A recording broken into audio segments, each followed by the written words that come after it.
that say the articles must be made public within, as soon as possible, many of them say, so 0 to 12 months after publication. And the policies generally focus on peer-reviewed articles to date in North America. They're not generally focusing on data at this point, with the exception of the Canadian Institutes of Health Research policy. And again, I'll talk more specifically about that policy in a moment. So the common elements are we really see the folks that are putting these policies out there beginning to follow or to evolve on their own a set of principles that are appearing in the policies. One item is not generally covered in all of the policies that I think is important that we pay attention to, and that we really want to talk with folks who are putting policies out there about being explicit and including. And that is the terms of use of the material that they're requesting or requiring, in many cases, to be deposited into repositories isn't always spelled out as clearly as I think the community will need in the long run and in the short run to be effective. The details of what you can do, the permissions and conditions for reuse of the articles are often not fully articulated. And in the Budapest Open Access Initiative, which is the definition of open access that we at SPARC and many organizations in North America really do try to work from. And I noticed this was actually one of the taglines for this conference, which I really appreciated seeing in all the promotional materials for this conference, was the notion that for open access, it's not just about being able to access and read the material. It's also about being able to download, copy, distribute, print, and most importantly, search, link, index, passes data, machine the use of the content that goes into these policies. Again, it's about being able to get the fullest downstream use of the material that's deposited in these repositories as possible. That's one of the ultimate goals of these policies, and I think we sometimes in the policies in North America, we're missing the crucial element of defining upfront how broad those downstream uses must be for these policies to really be successful. So I'm going to talk about the 4 different kinds of policies, the trends that so this is more of the trends that we've seen. These are the actual policies that have come out in the last few months. As was mentioned earlier, and as I hope most people are aware of, because he certainly put a lot of blood, sweat, and tears into making this policy a reality, the U.S. National Institutes of Health implemented the first United States mandatory policy coming out of a national funding agency. It's a policy that requires the immediate deposit of any manuscript resulting from NIH funding. And I don't know, unfortunately, Alma will not be happy with me, but I don't know the exact percentage of funding that the NIH represents. It is the lion's share of scientific funding in the United States, and I do know that it is $29 billion in research dollars put into biomedical research by the NIH annually. So it is a large amount of money. It is a large number of manuscripts also that this policy covers.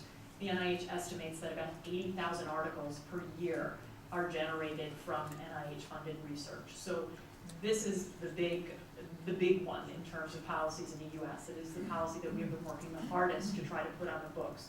It's certainly the policy that the other agencies in the U.S. have looked to as a bellwether and as a benchmark as they begin to consider formulating their own policies. The policy was passed into law by the U.S. Congress in December of last year and implemented just in April of this year.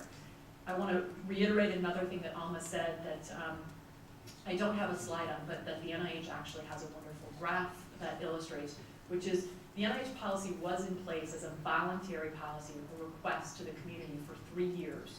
And on average, researchers complied at a rate of about 18% of eligible researchers actually deposited their manuscripts. Within 4 months of the mandatory policy being put into place, the compliance rate is at 60%. So we really see the effectiveness and the need for the policies to be required policies. A second extremely important policy that went into place this year in January was the counterpart to the NIH in Canada, the Canadian Institutes of Health Research. They implemented their policy at the beginning of the year. I call this a quasi-mandatory policy because while the CIHR doesn't explicitly require that researchers deposit their manuscripts, they strongly encourage them to do so, but they put an incentive in. They do say that compliance with the policy will be considered in grant reviews for further funding.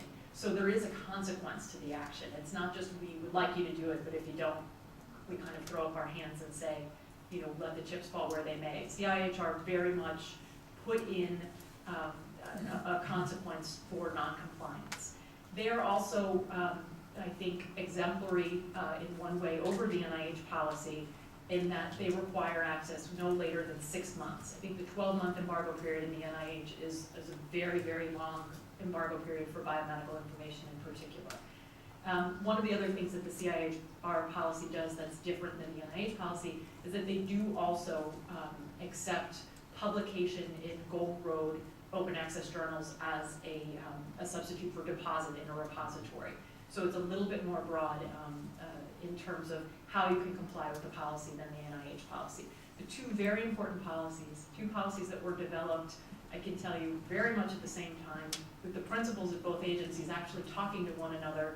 And as one agency would get nervous with the pushback that happens very often and very vehemently from the commercial publishing industry in particular, as they would get a little bit nervous, the other agency would say, well, we're still going ahead with it, and they would feed off of one another. And that also was the case with the policies that we're developing in the European Research Council as well.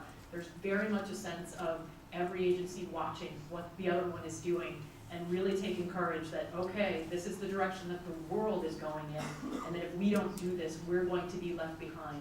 This really is about competitiveness and moving things forward. So it's a very encouraging sign, but it's also a sign of how important it is for all of us collectively to keep pushing this movement forward. That's just the text of the NIH policy that I read already. Okay, so the layer of policies that I think is also very notable that began to emerge in North America this year that we haven't talked about are policies that are emerging from foundation and advocacy organizations. They're very specific groups. They're non-governmental organizations, NGOs, that focus on providing research funding and advocacy for very specific diseases or conditions. So in the United States, this October, SPARC worked with the Autism Speaks Foundation, which became the first US advocacy organization to implement an open access, public access policy, really. The foundation funds several tens of millions of dollars of original research just on autism research each year. And they indicated that they wanted to follow suit with what the NIH was doing. They wanted to make sure that the result of their research was made publicly available. So in October, they implemented a policy that essentially exactly mirrors the NIH. It requires deposit in an open access repository of any articles resulting in funding that Autism Speaks provides to researchers. Need to make it available as soon as possible, but no later than 12 months after publication. The